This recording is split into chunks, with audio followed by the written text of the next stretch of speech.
Looking at it, this is like your 4th comic book movie? Yes. After Two Kingsmen and a Green Lantern. Did it take any... Although there's a Kick-Ass in there. Oh, yeah, of course. God, you're just like the go-to comic book guy. Well, no, I think these days what happens is there's a lot of comic book movies being made. Did it take much convincing to come back to this world? Because, like I said, you have already made a DC movie before. No, it didn't, because for a couple of reasons. One was that, having played Sinestro, I never got the chance to take him further and really explore the evil side of him. So to be able to do that with Sivana, I feel like my unfinished business in the DC universe is being now completed.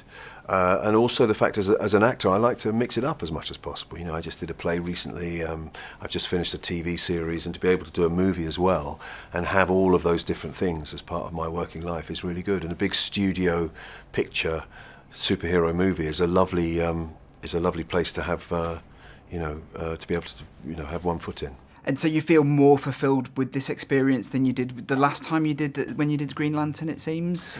Well, I liked Green Lantern, you know what I mean? I'm one of the people that I didn't think it was as bad as people seem to make out. I think it just, there were some elements that people took issue with. I think the CGI was released in the trailer form before it was actually ready, the film, so it kind of, people got a bit down on that, and I actually think coming at the end of a summer of which there'd been Captain America, X-Men First Class and Thor, it was the sort of the end of a bunch of superhero movies, a bit of fatigue had set in.